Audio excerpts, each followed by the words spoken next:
Şöyle bir düşünelim. Tıbbın bütün seyrini değiştirmiş, bugün bile hayatımıza dokunan bir deha var. Ama işin ilginç yanı ne biliyor musunuz?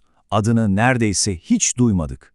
İşte bugün modern tıbbın o gizli mimarının, yani El-Razi'nin inanılmaz hikayesine dalıyoruz. Size hızlı bir soru. Cerrahi dikişler, hani şu hayvan bağırsağından yapılanlar, ne zaman icat edildi sizce?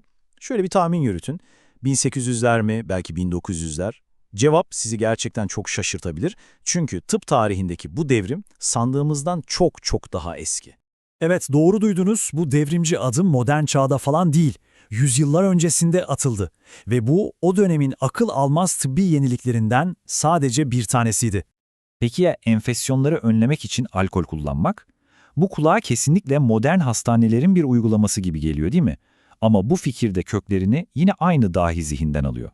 Ve belki de hepsinden daha etkileyici olanı, o zamana kadar sürekli karıştırılan, bu yüzden de ölümcül sonuçlara yol açan çiçek hastalığıyla kızamığı sadece klinik gözlemlerle birbirinden ayırmayı başarması. Bu, o dönem için hayal bile edilemeyecek bir teşhis yeteneğiydi. İşte bu üç büyük buluşun arkasındaki kişi, bildiğimiz anlamda modern bir doktor değil. İslam'ın altın çağında yaşamış, El-Razi adında çok yönlü, inanılmaz bir dahiydi. Asıl adı Muhammed bin Zekeriya olan El-Razi, onu şekillendirecek olan o canlı, o hareketli entelektüel dünyanın tam ortasına doğmuştu. İşte Razi'nin hayatına baktığımızda 865'te doğup 932'de vefat ettiğini görüyoruz. Yani tam da İslam altın çağının en parlak döneminin ortasında yaşamış. Rey ve Bağdat gibi dönemin bilim merkezlerinde başhekimlik yapması da onu olayların tam kalbine koyuyor. Onun o inanılmaz çalışmalarını anlamak için işte bu dönemi, bu ortamı bilmek çok ama çok önemli. Yani El-Razi tek başına bir dahi değildi. O, Fars, Türk ve Arap kültürlerinin bir araya geldiği, bilginin desteklendiği, antik metinlerin özenle korunup çevrildiği, devasa kütüphanelerle dolu bir entelektüel ekosistemin parçasıydı. Peki, onu bu kadar özel kılan neydi? Gelin şimdi onun tıbbi dehasının özüne inelim. Yaklaşımı o kadar modern ki duyduklarınıza inanamayacaksınız. İşte en can alıcı nokta bu. El-Razi, bilimsel yöntemin adı bile konulmadan yüzlerce yıl önce onun temel ilkelerini savunuyordu. Otorite öyle diyor diye bir şeyi kabul etmiyordu. Hayır diyordu, her teori deneyle, gözlemle kanıtlanmak zorunda. El-Razi'den önce bu iki hastalık neredeyse aynı kabul ediliyordu. Ve bu yanlış teşhisler yüzünden insanlar ölüyordu. Onun bu keskin ayrımı doğru tedavinin yolunu açarak sayısız insanın hayatını kurtardı. İşte bu, dikkatli bir gözlemin ne kadar güçlü olabileceğinin en net kanıtı. Bu fikirse gerçekten de zamanının çok ötesindeydi. El-Razi, Platon'dan da etkilenerek fiziksel sağlıkla ruhsal sağlık arasında doğrudan bir bağ kurdu. Ona göre ruhun acıları bedende hastalık olarak ortaya çıkabilirdi.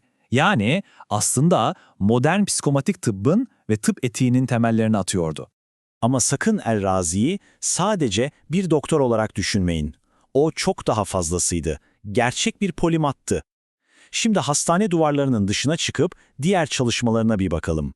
Evet, yanlış duymadınız. Bugün gübreden tutun da pillere kadar sayısız endüstriyel alanda kullanılan sülfürik asidi ilk kez keşfeden ve damıtan kişi oydu. Sadece bu buluş bile onun modern kimyanın da kurucularından biri olduğunu göstermeye yeter. El-Razi'nin dehası tıp ve kimyayla da sınırlı değildi. Felsefede de bir devrimciydi.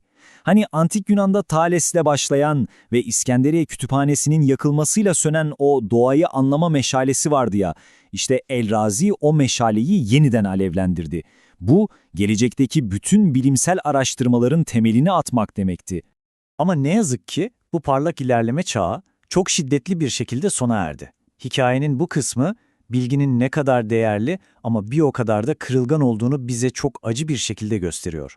Şu rakama bir bakın, 250 bin. Bakın, bu Moğol istilaları sırasında sadece Sivas'taki tek bir kütüphanede yakılan kitap sayısı. Düşünebiliyor musunuz? Moğol istilaları, Haçlı seferleri, o büyük medeniyetin, İslam altın çağının biriktirdiği o devasa bilgi okyanusu. İşte böyle yok edildi, paha biçilmez bir hazine resmen buharlaştı.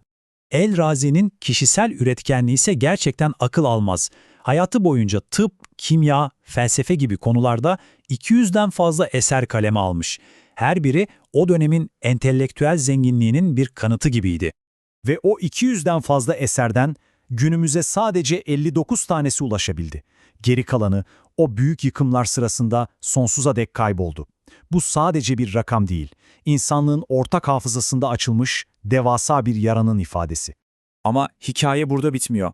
Çünkü hayatta kalan o 59 eser bile dünyayı kökünden değiştirmeye yetti.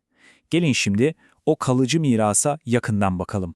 Özellikle El Havi adındaki devasa ansiklopedisi Latinceye çevrildikten sonra tam 17. yüzyıla kadar Avrupa'daki bütün tıp fakültelerinin temel ders kitabı oldu.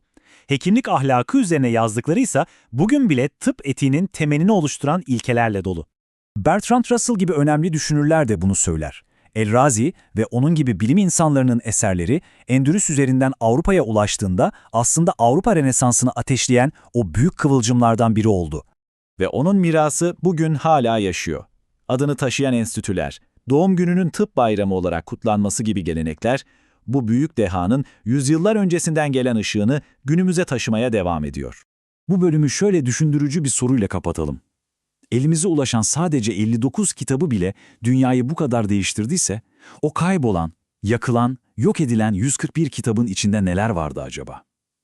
Belki de insanlığın en büyük sırları henüz okuyamadığımız o sayfalarda gizliydi, kim bilir?